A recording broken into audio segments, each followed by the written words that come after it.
This crispy chicken is from a taco place. This crispy chicken is from a taco place? The taco place? Taco place. It comes in a burrito, too? From your taco place, it's also a chicken place that's also a taco place.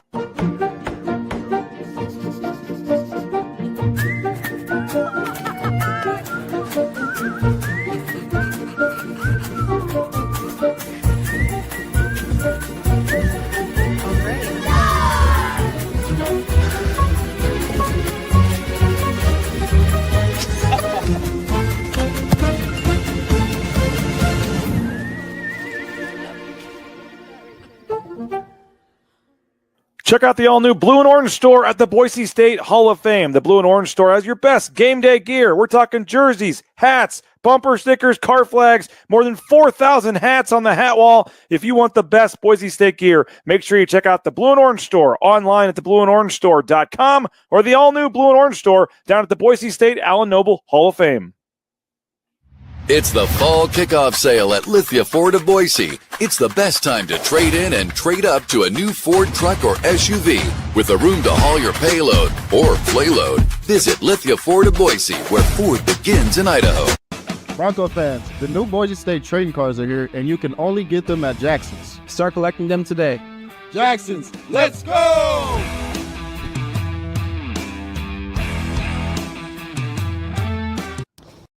And final blade of grass. Done. And done.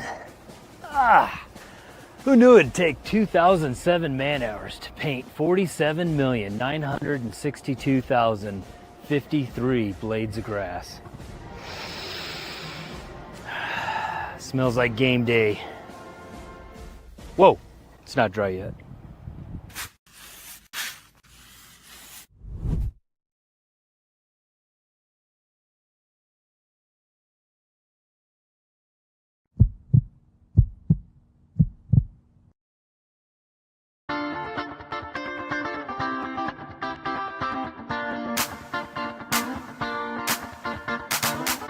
This is Bronco Nation News Live. The best interviews, the most informed opinions, the latest breaking news, all from the top Boise State insiders. Bronco Nation News Live is the only daily show that talks nothing but Boise State sports. And we do it with you. Give us your comments or questions in the ICCU YouTube chat. Or leave us a voicemail on the Signature Roofing voice inbox at speakpipe.com/BNN. BNN Live is presented by our title sponsor, RoadPaint.com, the official paint and coatings company of Boise State Athletics, and our major sponsors, Jackson's, Taco Bell, Idaho Central Credit Union, Lithia Ford of Boise, and the Blue and Orange store.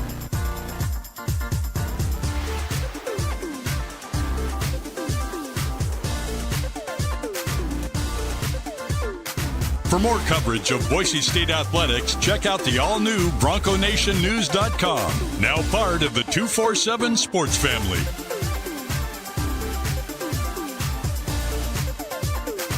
Now, here's five-time NSMA Idaho Sports Writer of the Year, BJ Rains, with another edition of Bronco Nation News Live. How we doing, Bronco Nation? And welcome on into a live edition of Bronco Nation News Live here at BroncoNationNews.com. My name is BJ Rains. We're going to have Winston Venable along shortly, the former Bronco linebacker assistant coach, going to give his insight on Boise State's season opener against South Florida tomorrow night. As AP says, one more sleep. That is correct. Ashley Jones, good morning. Everyone is fired up. I know the new RoPaint.com commercial. Folks are liking that. And yeah, kudos to Andy Rowe and company. That was nicely done. Feel like it's Christmas tomorrow. And that's actually what Maddox Matson said. Feel like you're getting ready to open up presents and start off the season on Christmas here with the excitement level of tomorrow. The Broncos flying down to Tampa last night. They have made it safely to Tampa. They'll practice at a local high school today, have some meetings, a walkthrough, and get ready for tomorrow's season opener against South Florida. 3:30 Mountain Time kickoff. The game is going to be nationally televised on ESPN as the Broncos for the first time in 250 plus days, I think it is. I'll get the exact number before our pregame show tomorrow. We'll get set to do battle and start what everybody hopes is another championship season and a return trip to the playoff as well. So it's a must win tomorrow night. A lot of folks are saying good morning from Reno. Folks watching from all over the Bronco Nation News team. I will be flying down this afternoon. Don't get the nonstop like the team got. We'll be stopping in Denver, but looking forward to getting down to Tampa tonight and then getting set tomorrow. I think the plan as of now is to still have a morning show tomorrow. John Mallory will join me back in Boise, so maybe we'll get out by the beach or something tomorrow for a pregame show. Not a ton of time before the pregame show, but we'll still try to get a morning show in for you guys tomorrow as well. Let's see here. Deborah saying good morning, everybody. The pregame show tomorrow will start 2 hours prior to kickoff. So for a 3:30 game, we'll be live at 1:30 Mountain Time tomorrow afternoon. So we'll have the 9 a.m. morning show. Then we'll be back live with the pregame show from Raymond James Stadium at 1:30. We'll have Jay Tuss live, Jeremiah Dickey live, Cody Gogler live. We'll show you your first view of Boise State getting off the team buses and early warm-ups and things, getting set for the opening kickoff of the season. We welcome in our man, Winston Venable. Appreciate Winston for joining us as always here on Bronco Nation News. Winston, everyone's saying it feels like Christmas, man. Opening game of the season tomorrow. Folks are fired up here. So how we doing, man?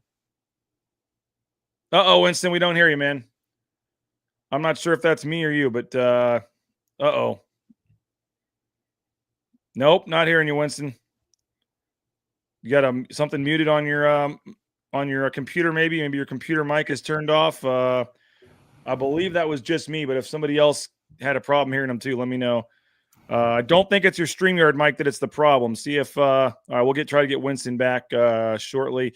Did I ask Dirk to hook me up with the pirate ship?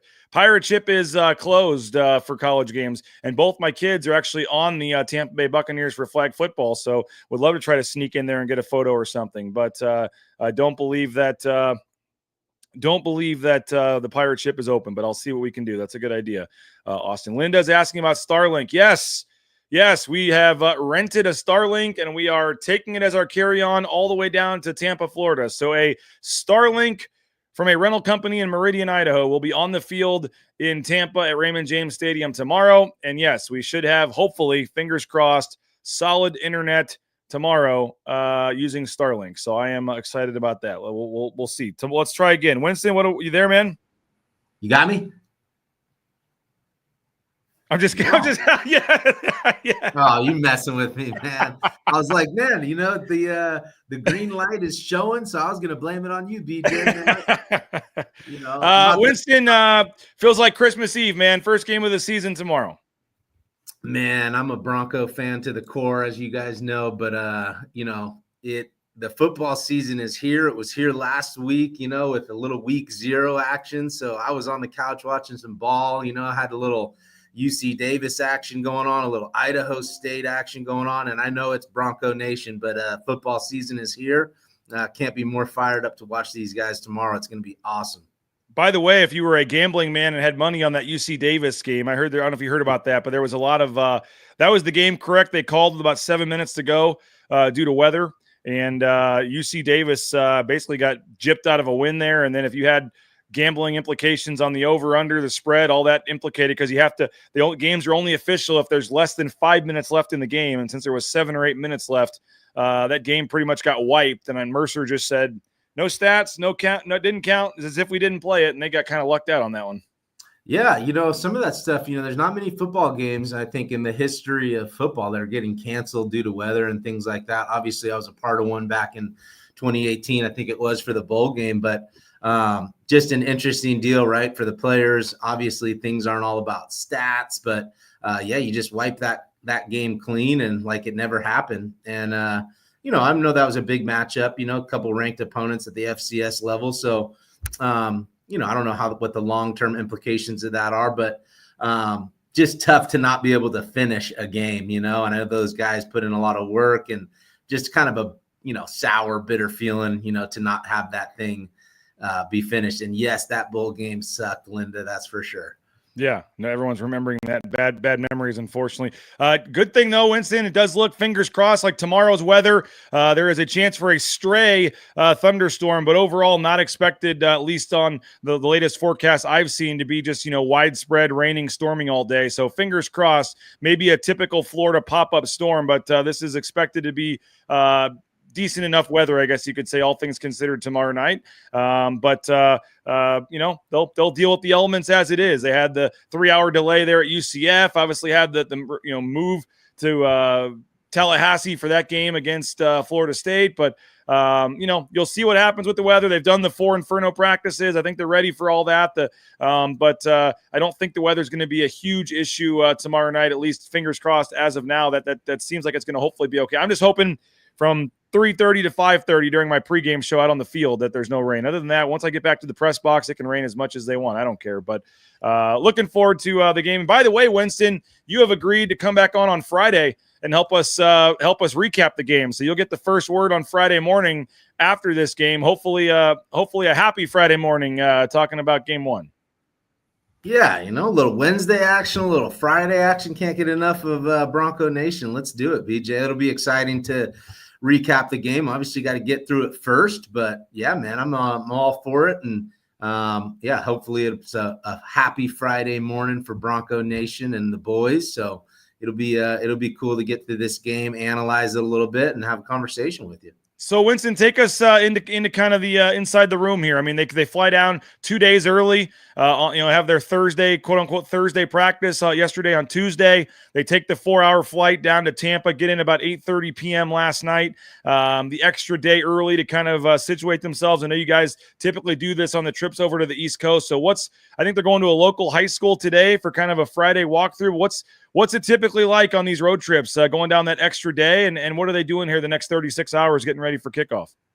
Yeah, I think first thing, get fresh off that plane and get a little adjusted and acclimated. Hopefully that weather hits you a little bit. Maybe you can taste a little bit of that Florida humidity. So, I mean, those guys go out there early to do exactly that. Get adjusted, get off, flush the body out. I know that, when I was coaching, it was really big with the strength coaches and strength department, to get those guys, rejuvenated off of a long flight, get the fluids back in them, get the rollers out, get their bodies, back loose. And then it's just all about the focus, right? I mean, this Fast Friday is, they'll be moving around and probably work up a little bit of a lather, a little bit of a sweat, because, anytime you're traveling, doesn't matter for a football game, but that type of flight, you just want to flush the body out and get reloaded there. So those guys will start to hone in on all their walkthrough stuff on Friday. And, it was interesting hearing Coach Danielson talk about, some of these positions that, doesn't necessarily have a true starter. Now, I think probably today, I'm not too sure it will go all the way up until, kickoff where they're naming a starter. I think mentally you probably want some guys to start visualizing and understanding that they're going to be taking the charge out there offensively or defensively. So those type of things might be happening today as well, where you're getting your first team out there and guys are learning. If there was that, or position on the depth chart, I would imagine that goes down today. And if, Coach D does it right before game day, I think that could create a little bit of more angst with a player. So I'm not too sure if that's what he's going to actually do. But I think today is where you'll start seeing the full starting group out there.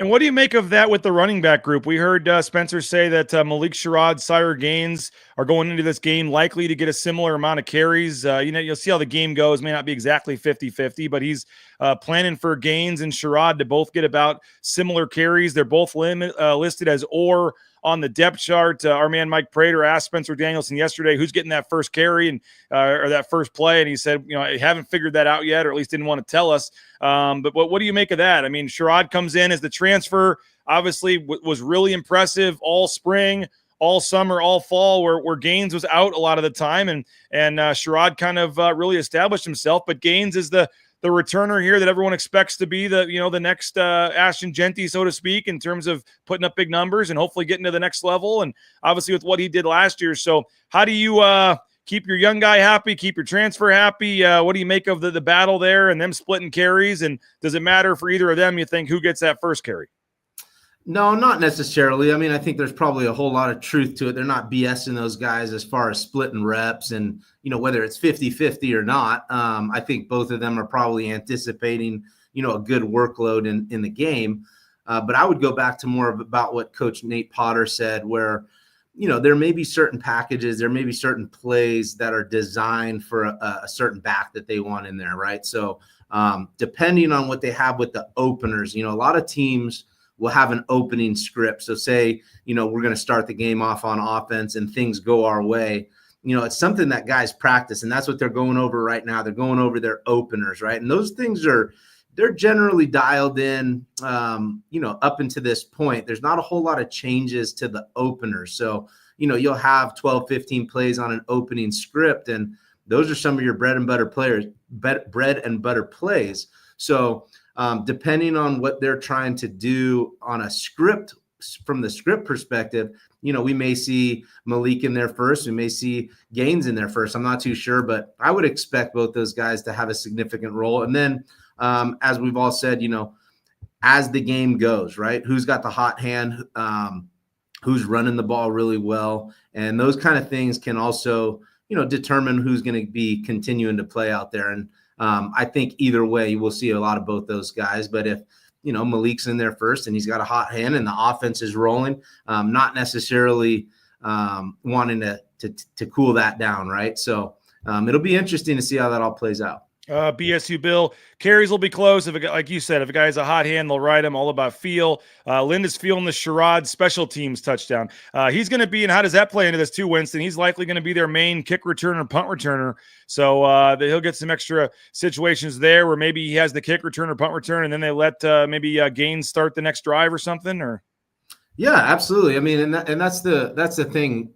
One thing we haven't really necessarily talked about, but even when I was the running backs coach, we had a lot of good running backs, and it may be, one guy's going to go 3 series and then the next guy's going to go 1 or 2. But ultimately also, are these guys, are they tired, right? I mean, it's hard to go on long drives, and you're hoping for long drives. So sometimes you got to get off of the game plan and get a RB in there, sub him in there quicker than you thought you would.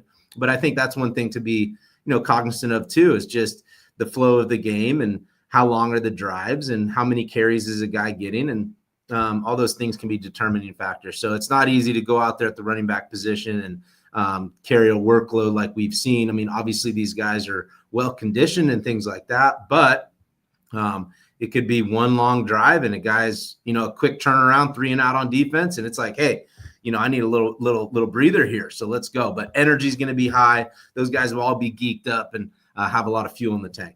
What else excites you about this offense heading into the season here, Winston? I mean, it's crazy. You lose Ashton Genty, a number 6 pick in the draft, a generational player, and a lot of people feel overall this offense could be better this year. And you look at the running backs, the returning starters along the offensive line, your man Matt Lauder, back at tight end, and then obviously what you have in a returning starting quarterback in Maddox Madsen. I know they lost a couple of receivers. That was a question mark going into camp, but losing Camp Camper and Prince Strawn and Austin Bolt, but it seems like a lot of those questions have been answered with Chris Marshall stepping up and what Latrell Caples is doing and some of these younger guys as well. So for you, when you just think about this offense and Nate Potter and just why this offense could be elite this year, what excites you about it?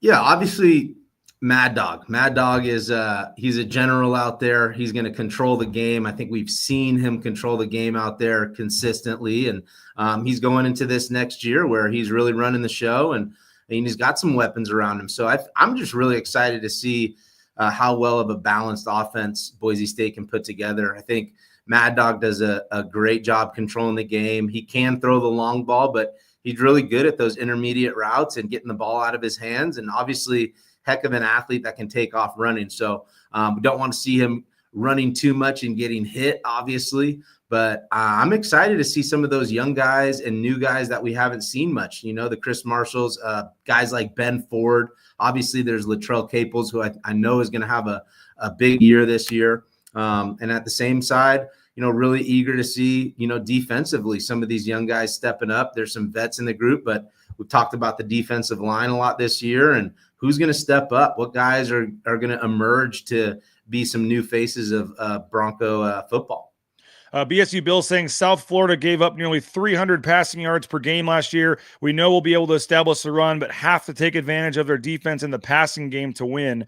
Obviously, South Florida knows that too, that Boise State's going to come in and establish the running game and lean on the run and this offensive line. And that's been another focal point all off season, right? Is can Boise State stretch the field a little more? Last year did not really even attempt a lot of downfield passes, let alone connect on a lot of them. So we mentioned the, question marks that we think we have answers to now at wide receiver, but what do you make of Mad Dog and the offense and trying to push the ball down the field a little more, especially tomorrow night?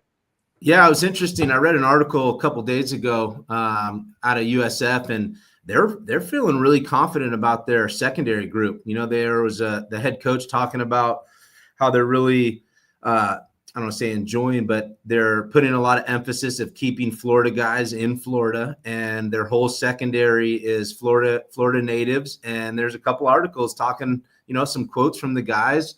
They have a dog mentality. Secondary is a strength of their team. So that is one area that I'm super excited to see. And I think we're going to go into a little bit of a battle here. First game at their place. I think that they have some confidence brewing. I know that obviously their quarterback's big time guy and strong and big body and things like that. But I wouldn't be surprised that their confidence at the secondary level.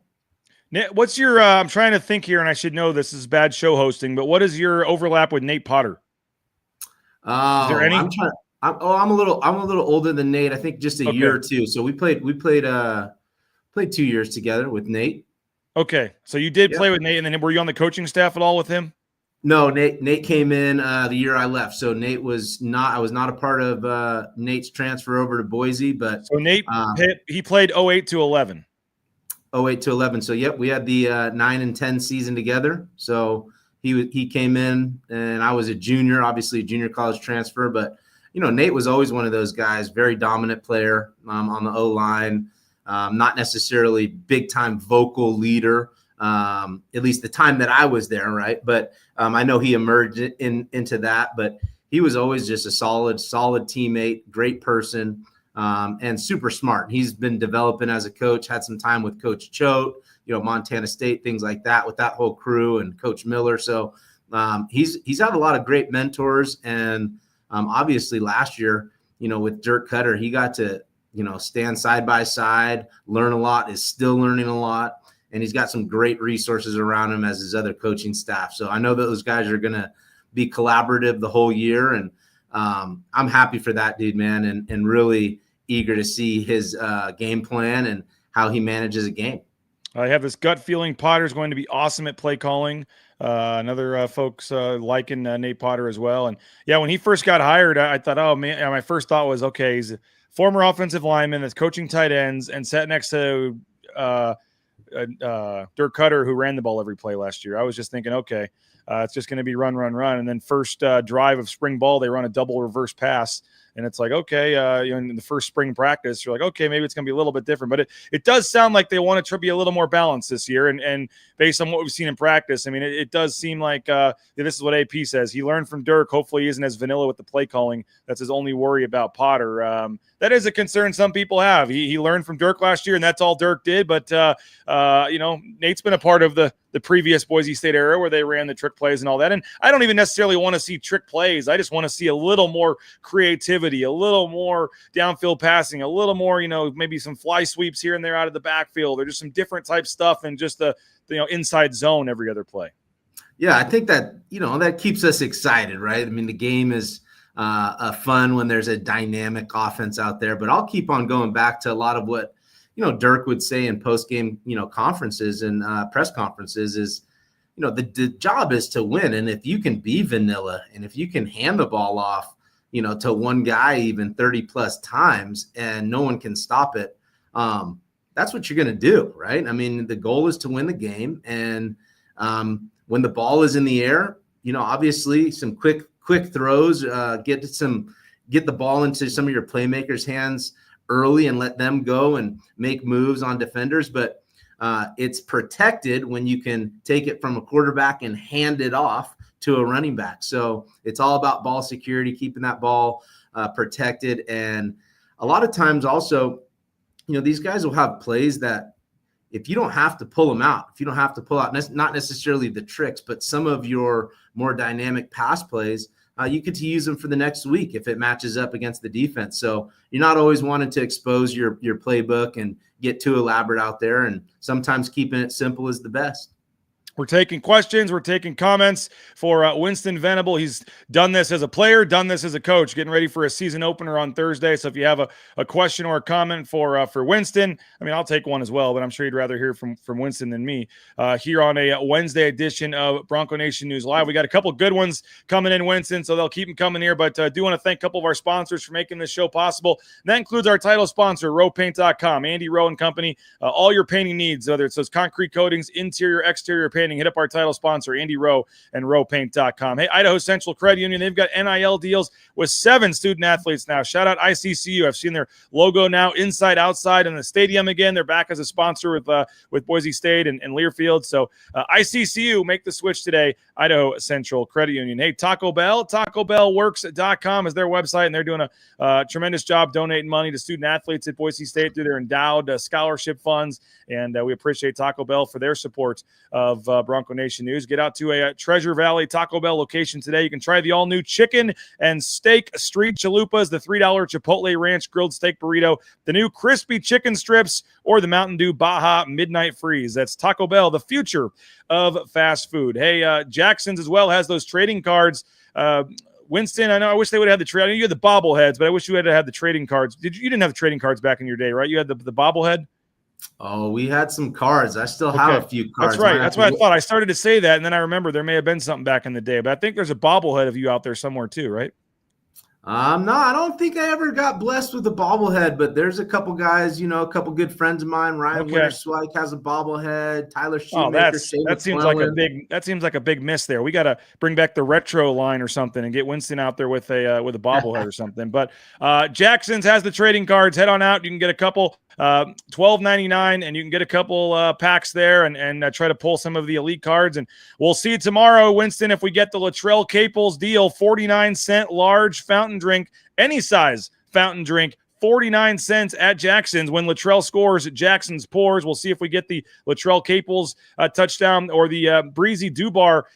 He's battling a little bit of an injury. We'll see if he gets out there and plays, but if he does, you get the Breezy bundle for $1, a hot dog and a soda when Breezy Dubar reaches the end zone. And the Blue and Orange store, make sure you check out the Blue and Orange store at the Boise State Hall of Fame.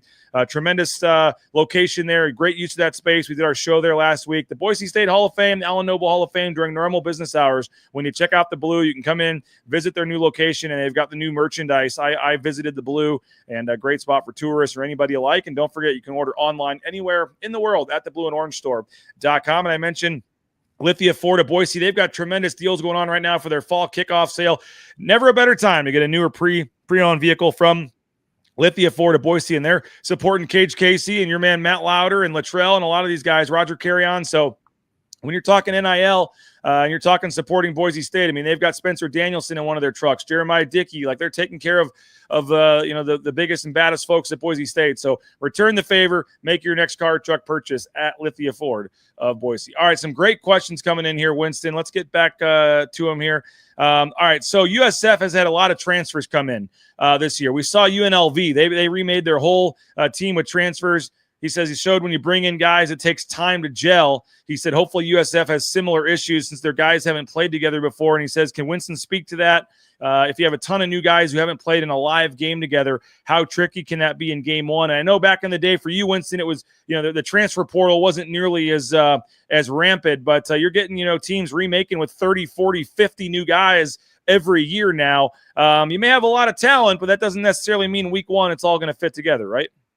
Yeah, it's all about team chemistry. It takes time to build team chemistry. It's just like building relationships with whoever it may be. It takes time to connect and get to know one another and build trust. So this is the new era of college football, new era of not just college football, but NCAA sports. So I think that's why a lot of coaches talk about retention. It's not necessarily always just retaining their star players. There's going to be players in that free market and the transfer portal that are looking for new homes. And just because you have a star player coming in or you're loading your team up with a bunch of stars, that doesn't necessarily mean it's going to translate into wins right away. So building team chemistry, I've said it before, the teams with the best team chemistry turn out to be championship teams. You can't win championships without it.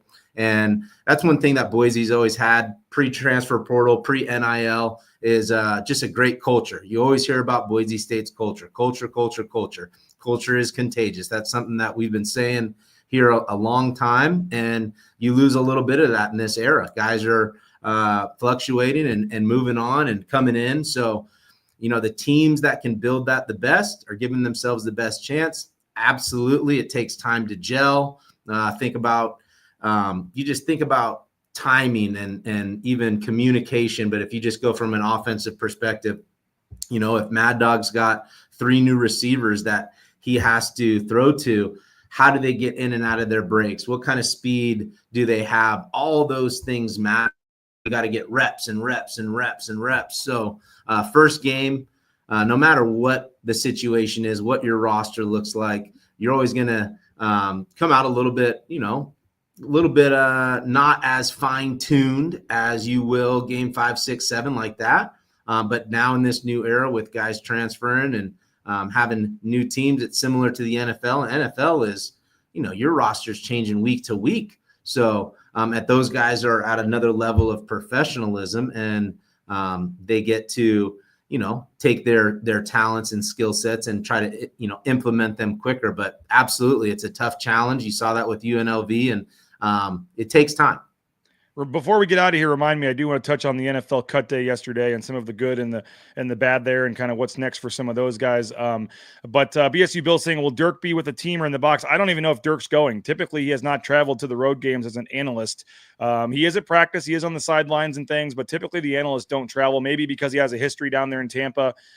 Maybe there's a couple nice golf courses down there, Winston. I don't know, but I don't typically think Dirk travels right anymore when he's not the official OC. So I don't know the answer to that. Scott is saying, watch 7 or 8 games of highlights of Byram Brown. This is the quarterback for South Florida last night. Solid performances, but have been against subpar competition. When he plays solid teams, he's not great. He also hasn't played in a year. He did play a couple games last year, Winston, then went out a full season with an injury. Previous to going down, he rushed for 100 yards against Alabama, had Alabama and Miami in semi-tight games, or last year. The previous year, 2 years ago, he passed for 3,292 yards, also rushed for over 800 yards as well. He was only one of only 2 quarterbacks in the nation that had 3,000 passing yards, 800 rushing yards 2 years ago. And the other one was the rookie of the year for the Washington Commanders this past year. So in some elite company there. Let's hear a quick soundbite from Spencer Danielson and Eric Chenander talking about this team and their quarterback, Byron Brown. A really good football team we're playing game 1. I mean, thank the world of South Florida. And I told our team, I think I'm going to be one of the most talented teams we see all year. We're going to play some talented teams. I put South Florida right up there with everybody we play, from team speed to physicality to schematically to just overall roster. I mean, Coach Golish has done a phenomenal job building that roster. I mean, seeing what he's done in the time he's been at South Florida, I mean, back-to-back bowl game wins. I mean, he's played everybody in the country. Really proud of what he's done at South Florida, man. So we know what we're going to get from them. We're going to get their best, and we know that they're a really, really good football team and one of the best football teams we're going to see all year. I mean, their quarterback, number 17, Brown, he will be one of the best football players we see all year on either side of the ball. Not even just talking one of the best quarterbacks we see. He's one of the best football players we will see in the 2025 season. Have a ton of respect for him. Have done a lot of research on him kind of over the summertime, getting to know more about him. Man, I got a lot of respect for the young man. I mean, his character, how he leads. He gets a lot of credit in regards to how he runs the ball, which he should. He can make every throw now, too. I mean, he is big, strong. I mean, he's an NFL quarterback. We will see him play on Sundays here soon. He's earned that. I mean, he's a leader, how he speaks. I mean, he grabs your attention in his interviews. We got our hands full with 17. Everything revolves around him. He's super athletic, big kid. And we're just really excited to play him. They built the whole offense around him, high-tempo offense. And so it's a challenge for our defense, no doubt. And that's what we're looking forward to, building off of that, making sure that we contain him in the pocket leverage as well as when he pulls the rock and it's a design run for him. So Yeah, I mean, if he wants to run the ball, that's awesome. That's what they're going to do. And we need to make sure we keep him contained, as well as making sure we're taking our shots on him, legal, obviously. But if he wants to pull it, like, we got to make sure we're staying on top of that. Exceptional athlete. You got to go back and watch the season before 23 and then the first part of 24. But I think you go back to 23 to kind of get a real feel of him, where he was hitting his stride at the end of the season right there. When he's in the game, you're playing 11-on-11 football. You always have to account for him in every run game. You have to account for him to scramble in the pass game. He's got a big arm. He's a big, much bigger body than a lot of the mobile quarterbacks are. I think he's 6'3 plus. He's 230 pounds plus. He's an impressive athlete on film. Yeah, I think I had a longer package I put together. We'll save that for the pregame show on Thursday, talking some more about him and their defense and their tempo. But mobile quarterback week 1, Winston, tackling always an issue sometimes in that first game, and having to keep some of the technical stuff you heard the guys talking about there. Maybe explain just the challenges of a mobile quarterback and this quarterback with Brown, who I know Spencer, the coach speak, likes to hype everybody up, but there are a lot of people saying this will be one of the better players they'll play all season. Yeah, obviously he's had his injuries, but if he's healthy going in, it's a clean slate. It's a new year. So I'm sure he's built his confidence up and he's ready to take charge with that group and go command the team out there and do what they do. So how you doing, Alexandra? Yeah, it's interesting. It's 11-on-11. Like Coach Shenander said, you always have to have a count, a hat for the quarterback. If he can take off running, you don't want to have nobody on him. But defensively, from that perspective, it's all about flying around the ball, and bringing, pursuit and making sure that you're doing a great job. There's going to be missed tackles, but if you miss a tackle, are you pushing that back? Are you pushing the guy back to the leverage, back to where your buddy's coming from and keeping things in front of you? So this is going to be one of those type of games that, you don't want to let him out of the pocket and scramble and run. And if he does, you guys want to be swarming to the ball and making sure there's a bunch of Broncos, putting a lick on him. Like Marco said, keep it legal. But anytime, you got a guy that's running, you want to punish him and make sure that, hey, we're going to make sure you think twice about running this football. And if we can keep you in the pocket and limit you, that's what they're going to try to do. What about the tempo South Florida runs with? Last year, they were number 1 in the nation, I believe, Winston, in terms of how fast they got to the line of scrimmage and ran plays. And a couple of the guys we talked to said they don't run like the most crazy, sophisticated, hard to understand offense. They have a very simple offense that they just sprint up to the line and try to beat you to the line and try to get the playoff before you're ready. And so in a first game, conditioning sometimes is an issue down in Florida where it's going to be 92 degrees at kickoff, the humidity, the heat. What do you make of the having to face that challenge? And what are the keys to being ready against a team that likes to go? Yeah, you said it. It's a challenge. And, the thing about when an offense can stay on the field and continue to push the ball like that is it really limits your substitutions. So as guys are out there getting gassed in a long drive, you need to be able to sub some guys out, and they're limiting your ability to do that. So that is a concern. Obviously, the weather, first game. And I think that's why those guys need to be composed out there, not be too geeked out and rah, before the game, so they can conserve some of their energy. But obviously, Boise State, they do a great job with their summer program. They're going to be well conditioned, but it is going to be a little bit of a shock, and you want to make sure that you limit those drives. In a first game, Winston, what are some of the keys if you're a coach, and you're, whether it's your position group, whether it's the full team, like what I mentioned, tackling is obviously a big one in game 1 because you just can't do a ton of it live during fall camp. But whether it's, avoiding the pre-snap penalties and just the mental stuff, or in there's so much unknown because there's so many new players, and I know they have the same coordinators, so they're expecting the scheme to be the same. So I know coaches' adjustments after those first couple drives are going to be important. But in a game 1, just in general, big picture wise, what are some of the keys to get a road win week 1? Yeah, I think tackling, avoiding those penalties, like you said, are probably 2 of the biggest, right? Not shooting yourself in the foot, controlling what you can control, limiting those penalties is going to be huge. And there's going to be penalties out there. There's going to be missed tackles, but you want to make sure that it's not a lot. And then, like you said, game time adjustments. These teams have had film, and they've had, hey, this coach is back from last year, just like Spencer Danielson's back from last year. But there's also going to be a little bit of the, like say from their side, is Boise State's offense going to be the same ground and pound? Are they going to get away from that? What's the makeup and the characteristics of the coordinator? So I think, going back, and this is fast forwarding to, bowl game season, but it's similar, right? Where you kind of have that refresh. It's a new year. So there's a little bit of the unknown. You can predict, hey, what's this offense going to look like? What is their defense going to look like? And that's kind of the cool part where, I'll go back just to my playing days.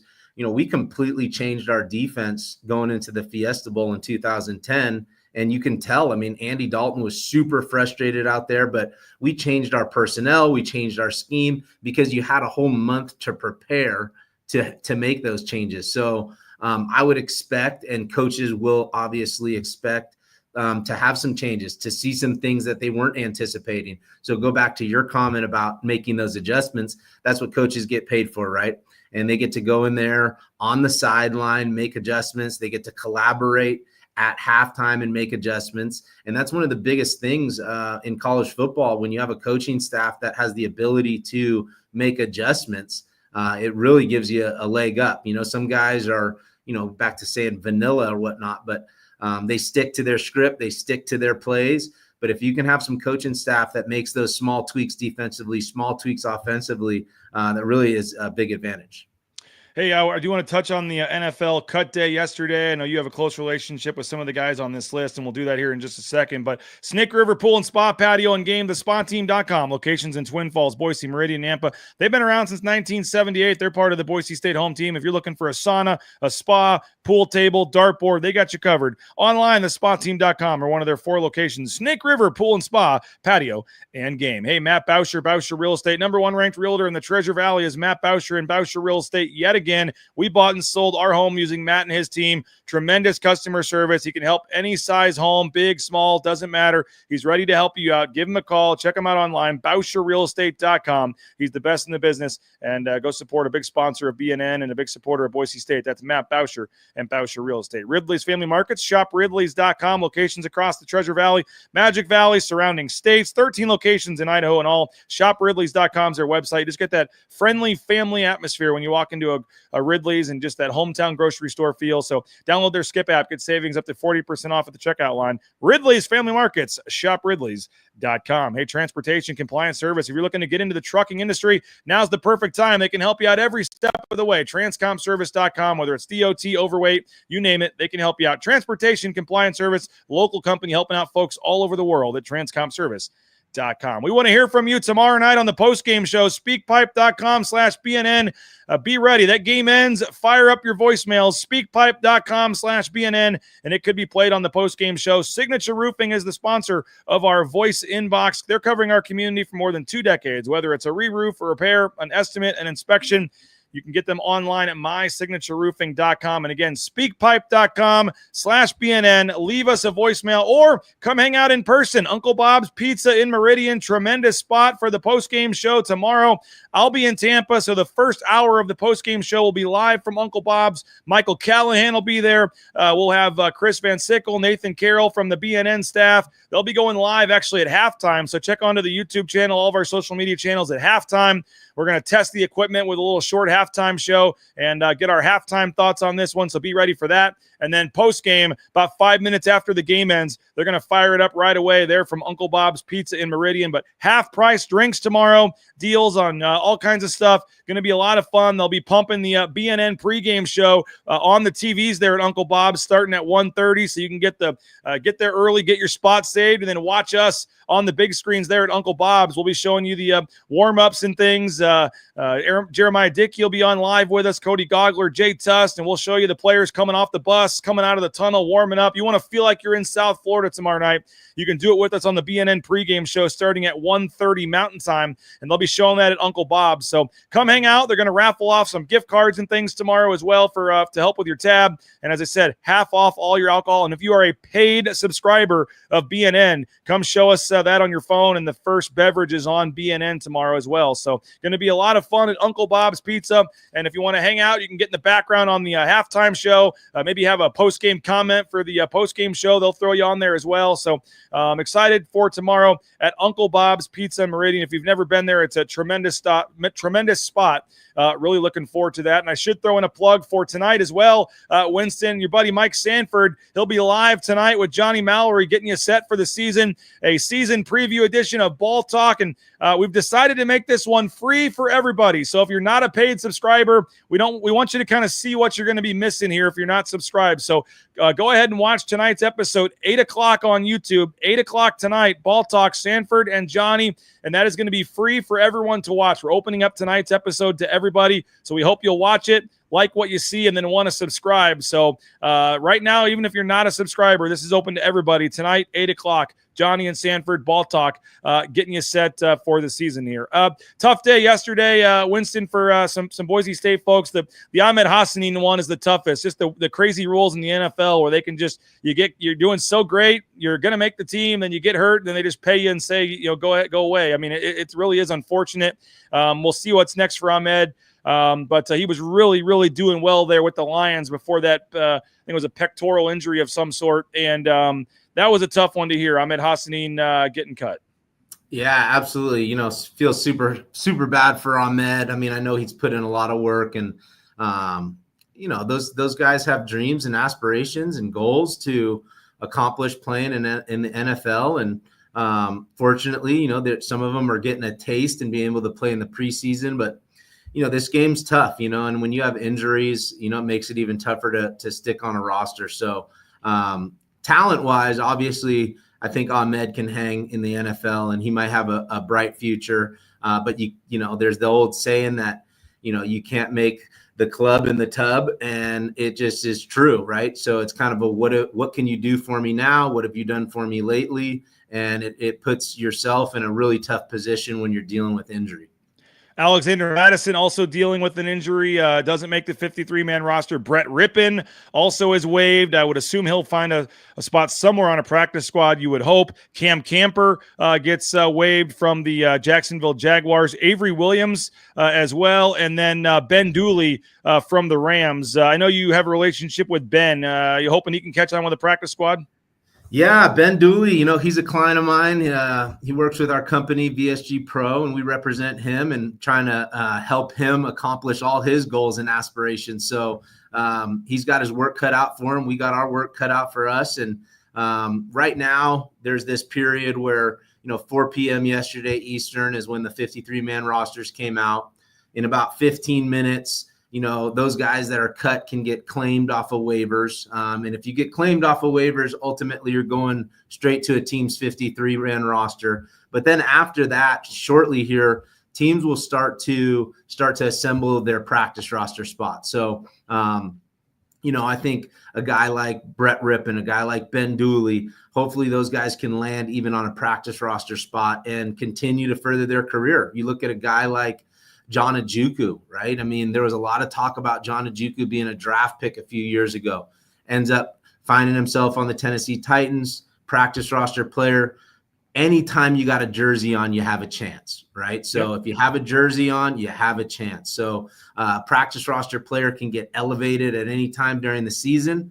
John Ojukwu is a great example, something I really hope can happen for Ben Dooley. Find yourself on a practice roster, play in a handful of games, and then next thing you know, you're going into your third year. You're a depth player, and you're just one injury away, and you can continue to develop. I think being on a practice roster is so big time for anybody's development, but especially a young guy. It gives you time to just kind of slow down, learn, and then, an opportunity can come. And when you get that opportunity, you take it off and run with it. Robbie Robinson says Kellen needs to sign Rippon to the practice squad there. Get it done down there in New Orleans. Come on. Get a little Bronco connection there. Brett's an amazing player. I think he provides a lot of depth to the room. Super smart guy. One of those older guys that can mentor even a young guy. And I know, guys aren't wanting to be professional football players to be mentors, but that's a part of the role, right? It's a part of being a vet, and Brett is a vet, and he can go out there and help a team, right? From the whiteboard to how to handle yourself as a pro. So Brett's got to play somewhere in the NFL. Now, I don't know if you saw this or not yesterday, but Ashton Genty did make the Raiders 53-man roster there. I know it was a big shocker to everybody.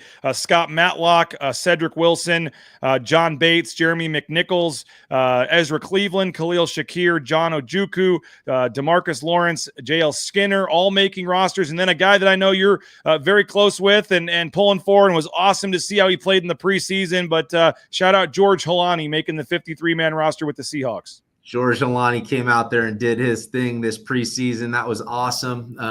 And we all knew, I mean, George is a heck of a running back, very talented dude, very strong and tough.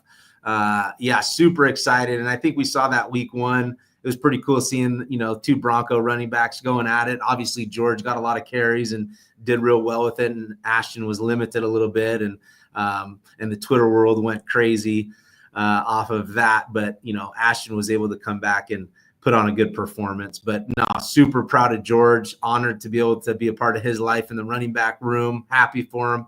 And one thing you said in that list, I mean, so impressive, guys like DeMarcus Lawrence and John Bates and Jeremy McNichols. You're talking about some guys that are putting together a long career in the NFL. NFL, you call it the not for long league, the no fun league. It's the most competitive league in the world. And these guys are going on year 5, 6, 7, 8, 9, 10. Super impressive. I mean, I think it's, 3-year career in the NFL, and those guys have well surpassed it, working on their 2nd, 3rd, 4th contracts. Cedric Wilson. I mean, there's some guys that are putting together some really impressive careers. So shout out to all those guys. It's great for Bronco Nation. It's great for Boise State just to be able to, recognize those guys. And it shows a lot about the product that we put on the field and the skill set that guys come to, from Boise State. It's a pretty impressive group right now playing in the NFL. Speaking of shout-outs, shout out Julian Culvert, headed to the game tomorrow with Terrius Favors, one of Boise State's commitments, one of their biggest, highest-rated commitments, committed pretty early, chose the Broncos over Georgia. I know they're fired up about Terrius Favors, and he'll be making the trip to the game tomorrow. We'll need to catch up with Terrius, maybe get his thoughts on the game and catch up with him on the website as well. But Winston, as we kind of wrap this show up here, I mentioned you're going to join us on Friday. On the we have the post-game show Thursday night, but our first post-game on Friday morning at 9 a.m., which I'm going to make you jealous. I'm going to probably try to do the show out by the beach or something, because it'll be 11 a.m. Eastern on Friday. What are we talking about Friday? What's your final thoughts on this game? Final prediction, final keys? I mean, what do you think the storyline is going to be on Friday morning, and is it going to be a happy show on Friday? Hey, I'm not one for too many predictions there, BJ, but what I would like to see is, and what I expect to see is a really high competitive game. I'm not sure this is going to be a game that is a blowout on either side. I would not expect that at all. A lot of times game ones are not that. So I think you see two really competitive teams go out there and battle. I think Boise's got their hands full with the whole travel, playing an away game, playing in an environment that I know is going to be a packed house. Everybody's going to, bring their best shot against the Broncos. And it's going to be about who executes at a really high level, who has less, those penalties and makes those mistakes. Hopefully no one's shooting themselves in the foot. So, I'm not going to go with a prediction there. I'm hoping it's a happy Friday, BJ. And I think we'll be able to analyze the game in a way that, shows some of the highlights, maybe talk about some of those things that they need to clean up. There's always going to be things to clean up, even in wins. But, there is a saying, when you win, you win. And when you lose, you learn. So there's going to be a little bit of both going on out there. Well, I think most people would take Julian's prediction, 250 plus rushing yards, 35-7. That would be quite the statement there in the opener, but should be fun. We are now inside 30 hours until kickoff, Bronco Nation. So I'm going to hurry off to the airport and head down to Tampa, and we'll be live tomorrow morning. We will have a morning show, 9 a.m. Mountain Time, 11 a.m. there in Florida, but 9 a.m. Mountain Time. I'll be live. Johnny Mallory will be back here in Boise. I'll be down there in Florida getting you set, and then 1:30 p.m. Mountain Time, 2 hours prior to kickoff. Make sure you join us. If you can't make it out to Uncle Bob's, which I hope a lot of you will, we'll be live live on YouTube with the pregame show, the Lithia Florida Boise pregame show coming up at 1:30. 2 hours prior to kickoff, we'll have you covered with video of the team getting off the bus and all the warm-ups and getting ready to go. And they're going with the blue pants. I know some people wanted the all-white for this one, Winston, but Dale Holste on grass, got his wish. The grass stains are hard to get out of those white pants. So they're going white jersey, white helmet, blue pants. The only thing I care about is all blue on the blue, BJ, and I've lost that battle, and a lot of alumni have too. It's a new world, recruiting. Ultimately, it's whatever the players want to wear. I know those guys have a heavy influence. Some of the leaders on the teams get to, get with the coaches and get with Dale and figure out what they want to wear. But, it's a whole new world with marketing and recruiting and having the swag and all those type of things. It is interesting, though. I mean, there's been some teams, I can't remember if it was Middle Tennessee even, they're going away with multiple jerseys and helmets to save money. And it's, amounts to $600,000. And you know what? Some of the biggest programs in the country, Penn State, USC, Notre Dame, they don't have all these multiple jerseys. And I'm a fan for it. I wore orange one time on the blue. And that was because Fresno State was complaining that we blend into the field. So Coach Pete said, hey, we're going to wear all orange. And I think we beat them 61-10, something like that, or maybe 61-0. So that was just kind of a statement. Otherwise, I'm all for keeping it simple, especially at home. But, it's interesting, man, just talking about that Middle Tennessee, they're going to save $600,000. Maybe that's $600,000 that can go into these players' hands. So more power to them. And, the jerseys and whatnot it's a fun new deal. Everybody's with you on the blue on blue. I am as well. I think you have this unique thing. You should keep it all blue on the blue. It's a story, another discussion for another day, but I agree with you, Winston. Hey, appreciate you, man. Thanks a lot. Enjoy the next 30 hours till kickoff. Enjoy the game. And then Friday morning, we'll talk to you, man, to recap this. I'm looking forward to it.